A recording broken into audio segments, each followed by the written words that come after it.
Buenas, ¿qué tal? ¿Qué tal? ¿Qué tal? Buenas tardes. Un gusto enorme para mí estar por acá otra vez, pudiendo transmitir un poco de información, un poco de duda, siempre incertidumbre en la ciencia. Realmente se avanza cuando la gente tiene suspicacia y certidumbre en lo que toma como dogma. Y la nutrición hoy es como una de las ciencias que más dogmas se trabaja dentro de la medicina, junto con la medicina también. Y estos dogmas nos hacen mucho daño, son dogmas que la gente trasciende y lamentablemente trasciende con factores de desconocimiento y bastante confundida, ¿no? Porque yo leí que ese nutricionista decía tal cosa, ¿no? Porque yo esa revista decía tal otra. Entonces resulta que nadie entiende nada, todos viven confundidos, nadie está seguro de nada. Y esto es básicamente una charla en la cual mi intención personal es tratar de ponerles un poco de duda más al tema, pero con algunas certezas. Cómo quiero que investiguen, cómo quiero que averigüen, qué es lo que hoy tenemos que saber con respecto a ciertos mitos que hay en nutrición. Por eso las charlas que estoy dando hoy por hoy se llaman mitologías en nutrición. El tema de hoy es las calorías, los mitos en las calorías. Vamos a ser muy claros con esto, vamos a primero dar una introducción para que todos entiendan bien de qué se habla. No es una charla muy fácil, yo sé que hay diferentes tipos de desconocimientos, gente que no se dedica específicamente a la nutrición, pero creo que todos deben de aprender nutrición. Todos van a necesitar en algún momento saber qué es lo que es bueno comer y qué es lo que no, qué es lo que soluciona este problema y qué es lo que no, qué es lo que debo mejorar en mi nutrición. Bueno, desde Barcelona, un gusto, muchas gracias. Mucha gente que está saludando, gracias a todos por el apoyo. Bueno, vamos a hacer una charla, como les decía, bien abierta, bien fuerte, no es una charla simple y quiero que traten de lo que no entiendan, porque hay cosas que las puedo minimizar en la forma de expresar con respecto a la terminología y hay cosas en las que no. Por ende, buscan, preguntan, googlean para ver qué significa este contenido al final. O si no, también los títulos de los estudios que voy a hablar, también es bueno que los miren para que tengan una certeza de por qué esto se habla de esa manera. Bueno, primero, hoy la nutrición surge por un camino en el cual se le llama la ciencia llamada, como el doctor Stiglitz Nielsen dijo alguna vez, es una zona libre de evidencias. ¿Qué quiere decir una zona libre de evidencias? Que mucha gente habla y lo peor es que mucho profesional habla sin realmente tener una evidencia con respecto a la recomendación. Entonces, la nutrición bajo ese punto es una pseudociencia. Estamos hablando siempre de pseudociencias y muchas de las recomendaciones que inclusive se dan a nivel poblacional, a nivel directiva del Ministerio de Salud, son bajas en evidencia. Y esto es grave porque mucha gente toma un tipo de alimentación, me refiero específicamente a los diabéticos, que les hace más daño que bien. Por ende, mucho de lo que ustedes tienen que empezar a averiguar con respecto a la nutrición tiene que ser basado en una evidencia sólida y no en evidencias superficiales. Vamos a hablar un poco en esta introducción sobre el tema de la mitología y nutrición, sobre las evidencias, antes de pasar a algo más profundo. Cuando hablamos de evidencias, ¿y qué quiere decir evidencias? Es la pregunta del millón. Evidencias son estudios científicos que se publican en revistas científicas. ¿Bien? Dentro de esos estudios científicos hay diferentes grados del nivel de evidencia que me pueden significar una mejor certeza del objeto en cuestión, el objeto de estudio, y otros que simplemente me dan una hipótesis o solamente me dan una idea de que lo que puede ocurrir, pero no puedo decir específicamente que esto ocurre por esto. Entonces, cuando hablamos de evidencia y nutrición, tenemos que ver claramente que hay estudios que sirven y estudios que no. Porque si yo tomo un estudio que es de muy baja condición de evidencia y lo tomo como una regla para la salud, mucha gente va a encontrar problemas porque ese estudio realmente está sesgado o le faltaron muchas variables. Vamos a hacer un ejemplo. Por ejemplo, vamos a hacer un estudio observacional. Un estudio observacional es un estudio en el cual yo observo un comportamiento y correlaciono con un resultado. Un ejemplo sencillo se hizo en Australia.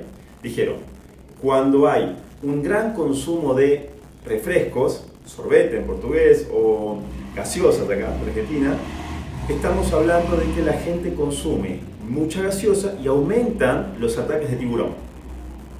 ¿Por qué? Porque es una correlación. Gaseosa, ataques de tiburón, listo, es una correlación. ¿Eso dice causa-efecto? No, eso dejó muchas de variables a los lados. Una variable puede ser que haga mucho calor, la gente toma más gaseosa, la gente va más al mar. ¿No es cierto? O sea, hay variables que no se estudian. Otro que siempre pongo en los cursos que doy es, hubo un estudio que se hizo especialmente en Suiza para cuantificar que el mayor consumo de chocolate aumentaba el mayor consumo la mayor cantidad de premios Nobel por ese país. O sea que si yo se consumo más chocolate, por ejemplo, acá en Argentina sería fantástico, teníamos un premio Nobel más, o en Brasil, que nunca tuvieron un premio Nobel, sería fantástico darle más chocolate, comen bastante poco chocolate. Entonces son correlaciones que se hacen. Ustedes ven algo burdo en esto, ¿no? Falta un montón de variables, o sea, no se puede definir una resultante respecto a esto. No es una causa-efecto, ¿verdad? Cuando hablamos de estudios, buscamos estudios clínicos randomizados, ensayos clínicos randomizados, donde se hacen experimentación con un grupo control, donde se destina una variable específica para ver una causa-efecto. ¿Bien? Esto pasa por esto, ¿ok? Entonces, si yo puedo poner hoy en nutrición un ejemplo de esto, un ejemplo fue muy claro hace por lo menos un año, donde se habló que el huevo producía daño cardiovascular. Y aunque no lo crean, el estudio fue observacional. Y si ustedes alguna vez tuvieron la posibilidad de tener un curso conmigo o no, van a darse cuenta que yo propongo por lo menos unos 10-15 estudios acerca hablando del huevo y lo bien que hace en salud. Y en estudios experimentales, ensayos clínicos randomizados. Y sobre un estudio observacional, mucha gente que lee una revista o un diario banal, sin ningún tipo de fundamento científico, dice, lo toma como regla, yo no puedo comer huevo porque el huevo me hace daño. Lo mismo pasa con la grasa saturada. No hay ni un estudio solo que hable que la grasa saturada produce daño cardiovascular, que no sea un estudio observacional, y todos los estudios experimentales que hablan sobre la grasa saturada en el humano son fantásticos. Y esto debo tener en mi biblioteca acá en la computadora, por lo menos 35 estudios bien hechos, y no pongo más porque realmente algunos tienen algunas fallas de criterios o de inclusión que no me gustan. Pero cuando yo tomo entonces una recomendación hacia un paciente cardiópata, voy a alinearme a la evidencia científica actual. Entonces vamos a poner un ejemplo mejor y más claro todavía. Dentro de un asesinato que hubo en la calle, ahora hubo un asesinato, hay evidencia. Una evidencia es que el kiosquero de enfrente vio matar a alguien, pero era oscuro. Entonces, ¿viste la cara de la persona que asesinó? Y más o menos. ¿Y qué pudiste ver? ¿Y cómo era? ¿Y era alto? ¿Era rubio? ¿Cómo fue? No sé, duda. Está la subjetividad de la persona y está la visión que pudo tener en ese momento. Y la memoria también afectada seguramente por un tipo grande. Cuando yo hablo de evidencia, en este caso, es la única evidencia que hay, tal vez lo único que sirve, lo que vio este tipo. Y cuando se ve una cámara que filmó, es una evidencia más fuerte. Yo tengo que apoyarme sobre la cámara tiene audio inclusive, se puede hasta escuchar. Fantástico. Entonces, ¿qué evidencia voy a seguir? La evidencia que tiene la cámara. Es un nivel de evidencia es más alto. Entonces, en nutrición tenemos unas evidencias que son muy bajas, que sería lo que vio, y tenemos evidencias que son las cámaras. Si nosotros no tenemos un criterio de investigación, cuando leo algo, yo voy a tener grandes errores de tener una conclusión certera de lo que es una nutrición. Entonces aparece, aunque ustedes no lo crean, nutricionistas, médicos, inclusive hablando con referencias de la nada o opiniones. Entonces esas opiniones no tienen un valor, ni para mí, ni para ustedes que son pacientes, ni para ningún deportista, a menos que yo las pueda evidenciar. Si un paciente me dice, Diego, yo necesito tomar una pastilla para el colesterol, yo lo voy a rellenar de estudios para que vea si realmente necesita una pastilla para el colesterol. Y le voy a pedir estudios específicos para que controle realmente su inflamación, para que vean qué grado de inflamación tiene. De ahí a que tome una pastilla de colesterol es una decisión de él. Pero yo voy a primero a enfrentar a su cardiólogo respecto a la evidencia que el cardiólogo muestra. Y me ha pasado miles de veces. No hubo nunca una evidencia del otro lado porque no la existe. Ahora, respecto a la nutrición que les voy a brindar ahora, cuando hablamos de evidencia científica tenemos que referenciarnos en calidad. Si no, estamos siempre hablando en pseudociencias y hablando de opiniones de algún supuesto, que lo peor que ocurre en nutrición es que la gente que sabe poco quiere dar clases. Yo creo que lo peor de nutrición es esto. Gente que sabe poco de un tema y quiere enseñar. Entonces se vuelve realmente una maraja de problemas porque mucha gente sale más confundida que lo anterior. Pero yo les voy a poner un plano de salud hoy por hoy con respecto a las calorías, que quiero que ustedes, como siempre les digo, no crean en mí. No tiene ningún valor creer en mí. Tienen que ustedes empezar a usar la lógica deductiva, investigar, referenciar, buscar fisiología humana y empezar a interpretar. Para que lo que yo les brinde tenga un valor en ustedes siempre y cuando ustedes mismos puedan mejorarlo. Hablemos de las calorías. Todos sabemos muy bien, y esto jamás lo voy a negar, que el balance energético positivo es necesario para ciertas condiciones. Por ejemplo, para un culturista suba de masa muscular es necesario. Para que una mujer en embarazo, en gravidez, crezca su embrión, su feto, su bebé, crezca, tiene que haber un balance calórico positivo. Para que una persona suba de peso, tiene que haber un balance calórico positivo. Eso es indudable, creo que ninguno de ustedes que está por acá puede dudar de eso, ¿verdad? Pero las cosas cambian cuando uno es más profundo. Entonces la teoría corrida hacia las calorías específicamente tiene aristas, porque es una teoría básicamente basada en lo digestivo. Pasa acá, entra caloría, sale caloría, lo que gastó fue ese organismo, listo, el resultante es eso, se pierde o se gana peso, en fin, gasto calórico. Y quedó corto porque esta teoría tiene más de 100 años, por lo menos, Atwater fue el primero que la publicó, y que no tiene nada que ver con lo que hoy sabemos en biología ni con lo que sabemos en fisiología. Pero sin embargo, vos tuve una paciente, venía de Club Dieta, por no poner el nombre entero, con la hermana también, con un montón de problemas por estas dietas que son pensar en calorías, bajar, subir de peso, rebotar, y nunca lograron una condición de salud, nunca aprendieron del metabolismo en realidad. Entonces yo quiero que ustedes hoy sean más profundos y no sean tan simples en el razonamiento, porque inclusive miles de nutricionistas les van a hablar de este tema. Porque yo mismo estudié nutrición acá, en Argentina, y se habla de lo mismo. Entonces yo para poder empezar una carrera de verdad, tuve que dejar esa carrera de nutrición, dejarla atrás, recibir, pero empezar a hacer posgrados, máster afuera, donde pude mejorar el concepto de nutrición en salud y no nutrición especialmente llevada más a lo que es las cuentas calóricas. Que no quiere decir que esté mal, pero quiere decir que no es complejo para un organismo. Vamos ahora a un tema más completo. La teoría de las hormonas. ¿Qué pasa con las hormonas? Cuando un ser humano crece, está en plena edad de la pubertad, ese ser humano está creciendo, o una edad infantil, quiere decir que ese humano crece no por el exceso de calorías, específicamente es una parte de la ecuación. Ese humano crece por la cantidad de hormonas, ese humano mamífero, ¿no? Por la cantidad de hormona de crecimiento que está disparando. Si no, no crecería jamás.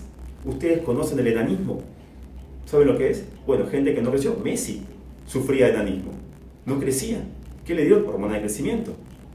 ¿Le das calorías a Messi y mejora? No, no mejora. Y si le das un nene de calorías, fíjate lo que pasa con un nene hipercalórico. Tienes el hígado graso, tienes al nene redondo, con todos los rollos, y tiene 8 o 10 años y ya tiene el hígado graso. No son las calorías las que da el crecimiento, es una parte de la ecuación. ¿Qué pasa con, por ejemplo, un diabético? ¿Ustedes conocen el diabético tipo 1? No sé si ustedes algunos trabajan en clínica o no. Bueno, el que no conoce, el diabético tipo 1 empieza desde chico, en la gran mayoría, algunos empiezan de edad de adulto, es una enfermedad autoinmune. Y vos te das cuenta que el nene tiene una patología porque come, siempre tiene hambre, autofagia constantemente comiendo, pero nunca sube de peso. Y se empieza a poner pálido, está cansado. ¿Por qué? Porque el nene no produce una hormona, otra vez, que se llama insulina. Pero el nene come calorías, tal cual, pero no crece, no engorda o no sube de peso, porque no hay una hormona. Bien.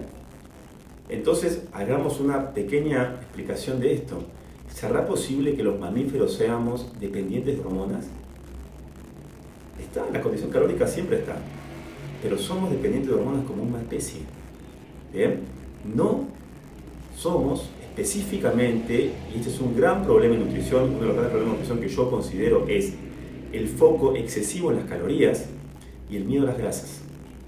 El terrible miedo a las grasas que la gente tiene, todos le sacan la yema del huevo, todo eso, no, la manteca no, porque no, la grasa de cerdo no, la panceta no, porque la grasa es mala.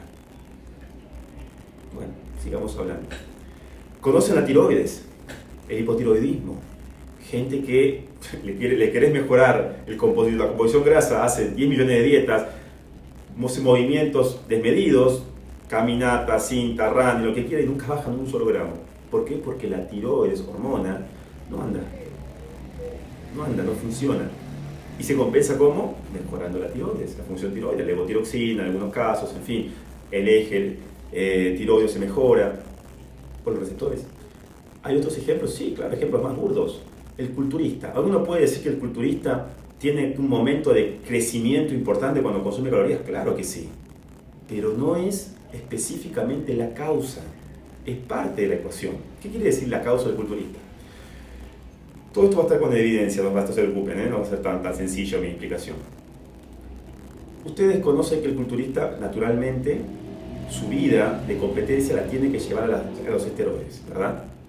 Si ustedes le dan a un culturista la misma cantidad de calorías que come, 4.000 calorías, si es un culturista grande, con la misma cantidad de droga que toma una persona que está en ese estado de competencia, el tipo se va a poner magro y musculoso. Inclusive sin entrenar, eso lo voy a evidenciar en un momento. Inclusive sin entrenar. Entrenando obviamente mejora más. Ahora, si ese mismo culturista, que ya no está en su plan de esteroides, le das de comer la misma cantidad de calorías, él solo se pone gordo. ¿Por qué? Porque faltó la hormona. Fíjense cómo empiezan a bajar su masa muscular, come, empieza a llenarse la grasa, el cuerpo, las mamas se le ponen más blandas, la grasa, el cuerpo se pone más blando. ¿Y qué pasó? ¿Se acabó la magia? ¿Sí se acabó? Especialmente las calorías. No, se acabó las drogas, se acabó las hormonas, la testosterona predominante en ese tipo. La insulina, la hormona de crecimiento, lo que se esté aplicando. ¿Por qué? Porque las hormonas hacen eso. Y van a ver que inclusive la testosterona también es termogénica, es lipolítica, rompe tejido adiposo a mismo valor calórico. Nunca cambió las calorías, sigue comiendo lo mismo. ¿Por qué? Porque las hormonas son especialmente predominantes en un mamífero para que las cosas continúen o se empiecen. Entonces, ¿qué vamos a decir de que las calorías? Que las calorías son necesarias, sin duda, no pongamos ninguna duda sobre eso, pero no son necesariamente la causa del problema, ni de la obesidad, ni mucho menos del crecimiento, ni mucho menos de, inclusive hasta condiciones que vamos a ver hoy con respecto al reloj circadiano. Hoy que tengo puestos unos lentes, son lentes que acá usamos usualmente para que la gente no tenga alteraciones en el ritmo circadiano por el exceso de la luz azul que estamos viviendo. ¿Y eso para qué sirve? Porque mis hormonas de sueño las necesito para el día siguiente, para estar reparado. Y esto lo que estoy implicando que es mi mismo valor calórico. Si yo como la misma valor de calorías todos los días, está consensuado 3.250 calorías, digo, Cáceres, come eso. Si duerme mal, al día siguiente se engorda. ¿Por qué? Porque tiene resistencia a la insulina, elevación del cortisol, hormonas, caramba, otra vez el mismo problema, y tenemos la misma condición, subir de peso sin comer de más en calorías, porque somos predominantes. Entonces, quiero que ustedes entiendan que les han contado una parte de la cuestión. ¿En quiénes funcionan bien el tema calórico? Deportistas sin dudas, el valor calórico lo manejo, subo, bajo, mejora, empeora, pero también son mamíferos. Si ese tipo no me duerme bien, la testosterona que se segrega en un 90% en el sueño profundo, en el momento REM, que tenés que llegar por lo menos 6 veces a ese momento, y tu momento REM es muy malo, o no llegas una sola vez o 2 veces llegas, tu testosterona es muy baja al día siguiente.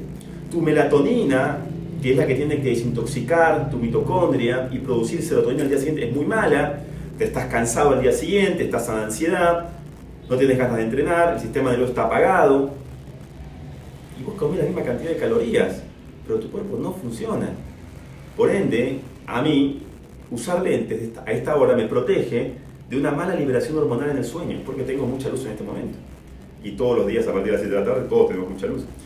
En fin, el momento calórico es un momento que esto sirvió para cuantificar una unidad, pero que lo confundimos en la termodinámica.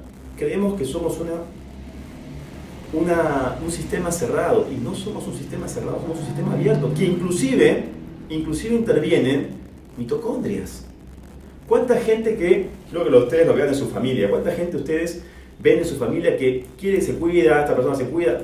No funciona la pérdida de grasa, no pierden 1 gramo porque las mitocondrias no les andan. Tienen un deterioro mitocondrial altísimo. ¿Y la mitocondria para qué sirve? Para que tu cuerpo metabolice grasa o hidratos de carbono con forma eficiente, porque esa persona come azúcar cada media hora o 3 horas. La mitocondria está adicta al azúcar y tiene una gran demanda de insulina. Entonces, los procesos metabólicos que se ocurren en el cuerpo dependen de las mitocondrias, dependen de la flexibilidad metabólica. ¿Qué es la flexibilidad metabólica? La capacidad que tiene el cuerpo de captar grasa en un momento de que necesita energía y no ser predominante en azúcar todo el día. Inclusive gente que tiene alto nivel físico tiene más capacidad con la grasa que con el azúcar, porque ha tenido una cetoadaptación. Son deportistas que estamos nosotros asesorando. Entonces depende de la flexibilidad metabólica, depende de las hormonas, especialmente la insulina baja, bajos niveles de leptina, bajos niveles de grelina. Tenemos una condición hormonal mucho más compleja, porque somos mamíferos de un sistema abierto que además tenemos que mantener una gran condición específica de salud mitocondrial y de salud hormonal para poder generar una producción de energía. El cuerpo cansado es un cuerpo que no produce energía. Vamos a un ejemplo mejor todavía. Este es son medio kilo de grasa que yo saco de un cuerpo humano, lo pongo y vamos a imaginar, esta es una hipótesis que se hizo que fue muy buena.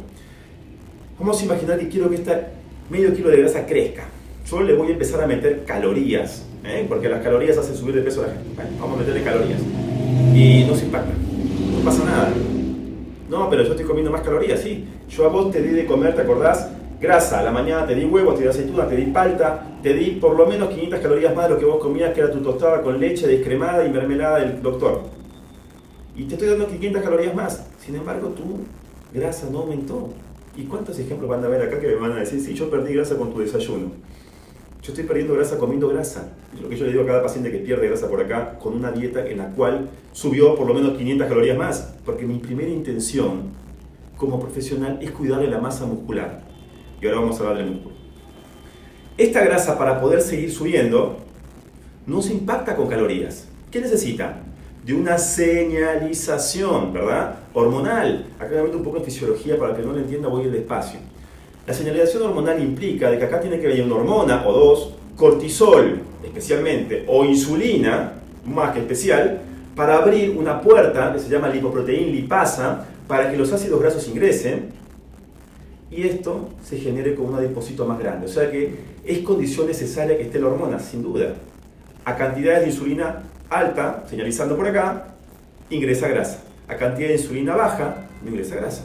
A cantidades de azúcares que demandan esta insulina, va a ingresar. A estrés muy alto, cortisol, va a ingresar grasa, porque el cortisol también abre esa puerta.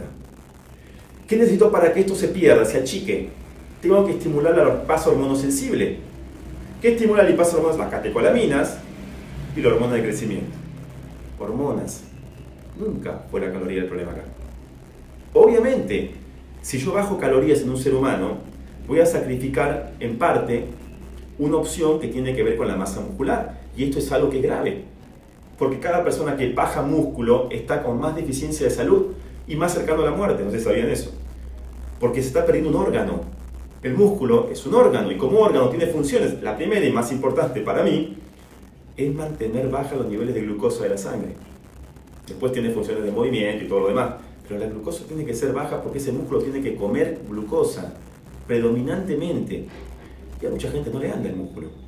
Entonces la glucosa queda circulando, oxidando de manera descontrolada al organismo, y igualmente inflamando, porque a mayor consumo de glucosa para esa mitocondria, díganselo al nutricionista, mayor consumo, más producción de radicales libres y estrés oxidativo que van a dañar ese ADN, mayor envejecimiento celular, mayor daño a mayor edad, por ende, menor efecto en la reparación, mayor posibilidad de daño celular.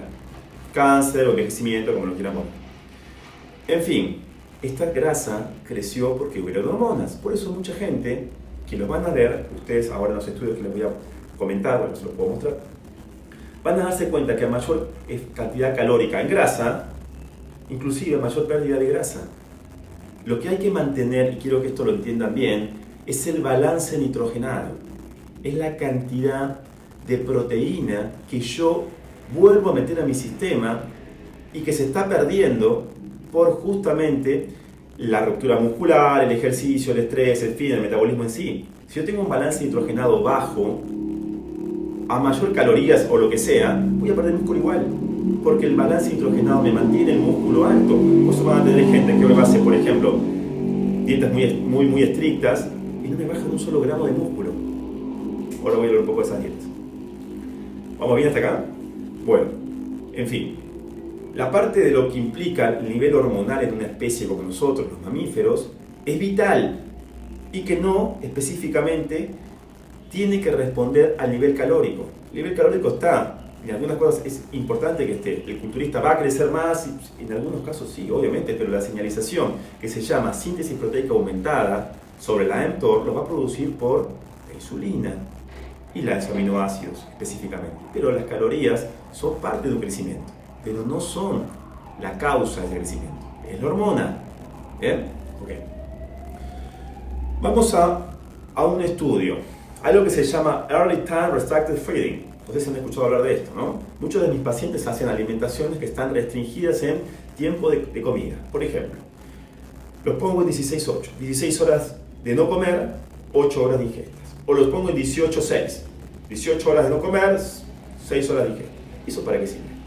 Y porque los efectos que tengo sobre el metabolismo, sobre la presión sanguínea, sobre el estrés oxidativo, sobre la disminución del apetito, sobre la disminución de la ansiedad, sobre la disminución de los triglicéridos, sobre la necesidad de insulina, sobre las células beta del páncreas que mejoran, sobre la neurogénesis es mejora todo.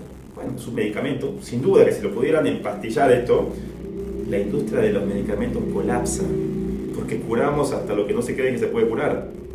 ¿Ok?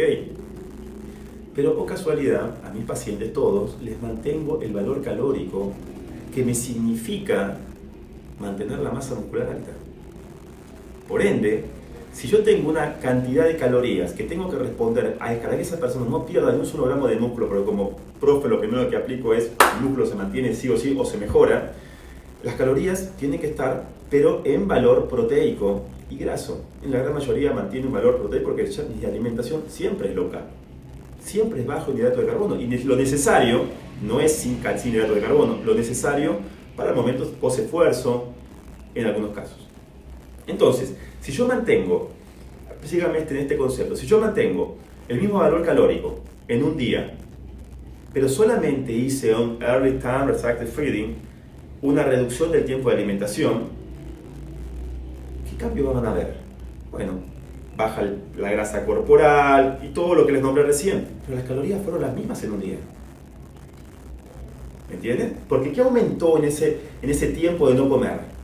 La hormona de crecimiento, la progesterona, la testosterona, los factores como la CYP1, los factores que hacen a la reparación del ADN. La citrulina, ¿no? Si alguno conoce algo de esto, Uriel, si no lo conoce, vean a David Sinclair para eso. En fin, fíjense que esto lo hacemos con mismo valor energético y no tiene nada que ver específicamente las calorías, solamente toqué el tiempo de ingestas. Fíjese qué cosa tan interesante, ¿no? Poder lograr un efecto de salud tan alto con pérdida de grasas, inclusive solamente acortando el tiempo, porque una caloría no es una caloría. No es lo mismo poner 4 gramos de hidrato de carbono o 1 gramo de hidrato de carbono y 4 gramos de proteína o 1 gramo de proteína con 1 gramo de grasa, porque las respuestas son distintas. Las respuestas son distintas, no son las mismas. A nivel endocrino no son las mismas y a nivel psíquico tampoco. Hay estudios, yo tengo uno que si el que me lo pida se lo mando, lo voy a postar un de estos días en Instagram, como los azúcares y todo lo que respalda las harinas, todo lo que transforma en glucosa en tu sangre es tremendamente adictivo, con evidencia hoy por hoy en estudios, ensayos clínicos randomizados, que son estudios que me sirven porque estoy verificando una variable con comprobación y no una observación banal, que tiene un montón de variables no tomadas. Por ende, es grave que un nutricionista no sepa esto. Es grave, porque hoy sabemos y está evidenciado que los azúcares y los hidratos de carbono son adictivos. Obviamente hay mejores hidratos de carbono que otros. Sin duda, es mejor una batata que un arroz blanco. Es mejor una papa que un pan integral, porque es lo mismo que el arroz blanco, o que el pan blanco. Hay variables en hidratos de carbono que puedo mejorar en algún momento del día, pero que sin duda voy a optarlos mejor que esto, y en algunas personas también ni los opte. Ustedes sabían que una persona que tiene diabetes tipo 2, hoy por hoy recibe por indicación de las comisiones de nutrición planes de alimentación con 45% de hidratos de carbono por día. ¿Quién mejora con eso? Un diabético tiene algo que se llama intolerancia a la glucosa. Lo mismo que tiene una persona que tiene celiaquía, tiene intolerancia al gluten. Es la misma intolerancia, no lo puede comer porque cuando lo come le hace mal. Entonces, ¿por qué no tomamos el mismo concepto? Si a esta persona le hace mal el hidrato de carbono, ¿por qué no se lo sacamos? O por lo menos se lo reducimos. Las cosas mejoran en un paciente diabético cuando son menos del 40%. 20% sin duda, y cuando llegamos al 10%, hay un retroceso de la HbA1c, que es la hemoglobina glicada, que es el potencial de daño que tiene esa persona y que lo va a matar orgánicamente. Visión, ojos, riñón, arterias, corazón, todo, de forma asintomática, sin duda. Fíjense lo importante que es de utilizar la evidencia y no los dogmas que se dan en nutrición. Porque ustedes agarran hoy, pónganse cantidad de hidratos de carbono para diabéticos en Argentina, van a encontrar 45%, no mejora nunca nadie. Por eso se va a existir todos los medicamentos que se dan, porque el paciente no mejora jamás. Y es ridículo, pero bueno, que no lo crea, tiene intolerancia a la glucosa y le siguen dando hidratos de carbono y le van a dar la mermelada light y toda la porquería que se está dando hoy por hoy, que sin duda son porquerías. No hay nadie que mejore con un producto como una mermelada light o un jugo de cajita. En fin, sigamos. Les voy a poner otro ejemplo ahora. Este ejemplo se llama el gran desayuno. El gran desayuno, que es un estudio científico, el gran desayuno es rico en proteínas y grasas. Muchos de ustedes tal vez, hoy he tenido varios pacientes que me siguen por las redes, y me decían, no, porque yo hago el desayuno que vos pones. ¿Qué desayuno propuse? Como huevos, palta, aceituna y arándanos a la mañana, con té verde. Bien, ¿y cómo te fue? Y no, pues de que hago eso bajé de peso. Muy bien. Increíble, pero bueno, esto tiene una evidencia también. Un estudio clínico randomizado, nunca observacional. Robert Smith es profesor de la Facultad de Agricultura, Alimentación y Medio Ambiente de la Universidad Hebrea de Jerusalén. Él agarró 59 adultos con diabetes tipo 2. Fueron asignados al azar, esa es la parte de randomización, que es importantísimo, si no, subjetivamente yo podría elegir cualquier tipo de opción, o esta o la otra. Y se hicieron dietas isocalóricas, esto es importante, ¿no? Dietas de igual valor calórico, durante 3 meses. El desayuno, especialmente en uno, consistió en alimentos grasos. Panceta, palta, aceitunas, huevos. ¿Bien? Y que más o menos fue un 33% de las calorías por día. Acuérdense que en el día las calorías son iguales para los dos grupos, ¿no? Pero en el día, como tiene más grasa esta alimentación, tiene un 33% más de calorías.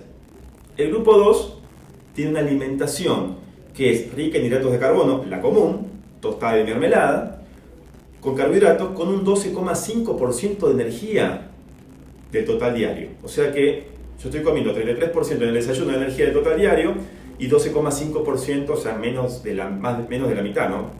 Por acá, de calorías en hidratos de carbono. Bien, que me mostró este estudio. El peso corporal se redujo en ambos grupos, mostró mayores reducciones el grupo de la hemoglobina glicada, grupo con diabetes tipo 2, con esa proteína de daño inflamatorio, en el grupo que tenía la alimentación rica en grasas, que es lógico, sin duda, ¿no? Además, disminuyó la presión arterial sistólica y diastólica, o sea, estamos sacando medicamentos. La dosis de medicación de la diabetes tipo 2 se redujo en el grupo que consumió alimentos con grasas. Además, las puntuaciones de hambre, obviamente saciedad, fueron más bajas, tuvieron menos hambre la gente que tenía una alimentación alta en proteínas y grasas en el desayuno. A mismo valor calórico, claramente en el día, pero con más calorías en el desayuno. Ustedes fíjense que las calorías son necesarias, pero no son necesariamente la causa de un problema. A discutir mucho con esto, ¿no? Sigamos.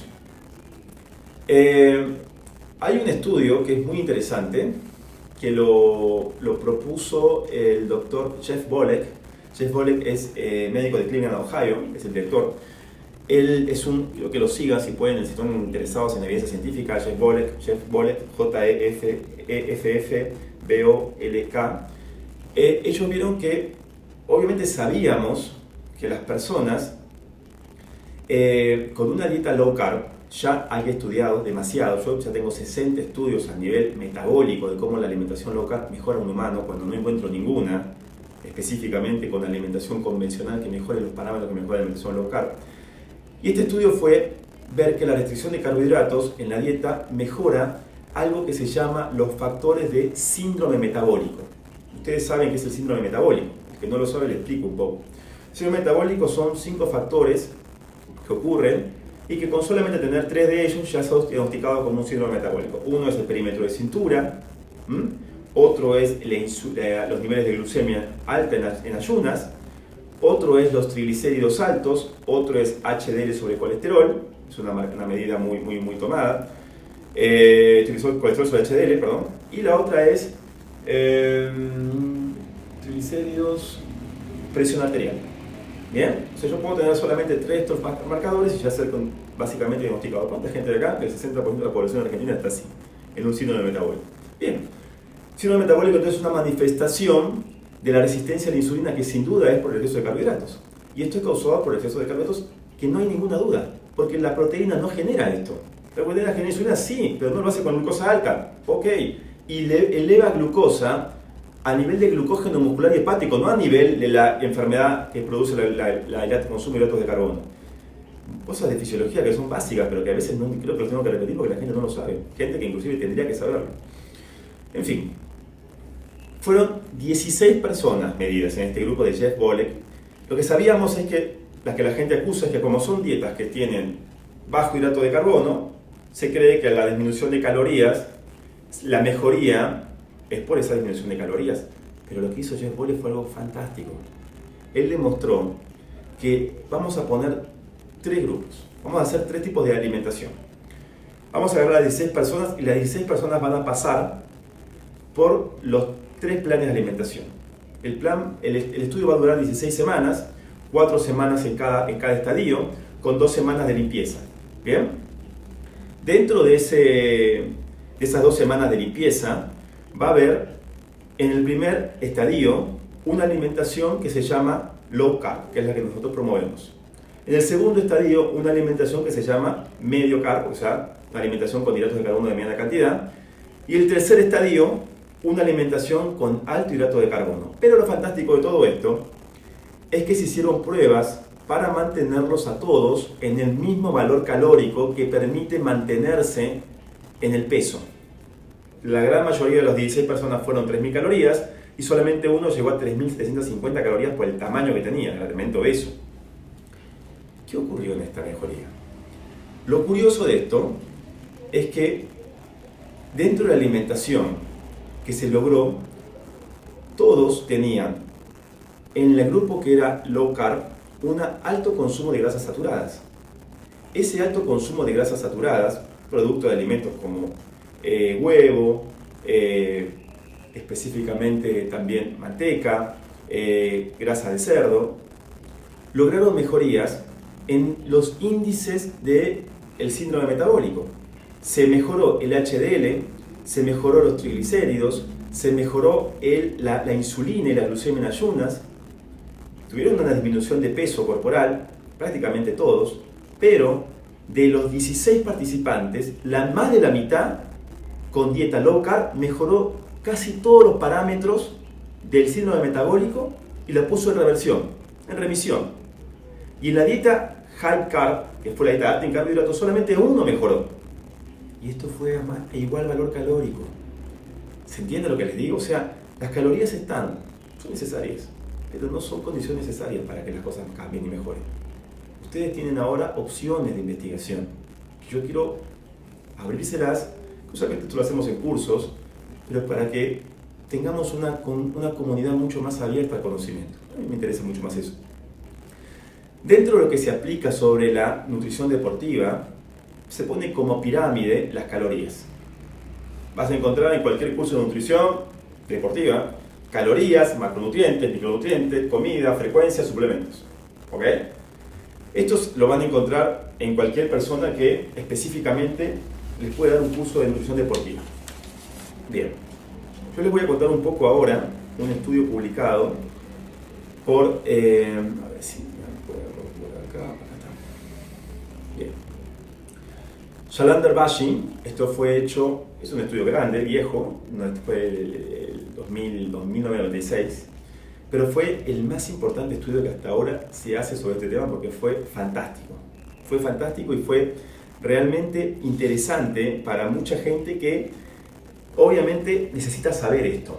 Más que nada gente que dedicada al deporte, porque si no estábamos siempre confundidos y solamente escuchando este criterio de las calorías la base. ¿Qué se hizo? Se agarraron 43 hombres, ¿bien? Y se los dividió en 4 grupos. El grupo placebo, que es un grupo que no hace ejercicio y no toma nada. Estos 43 hombres tenían entrenamiento previo.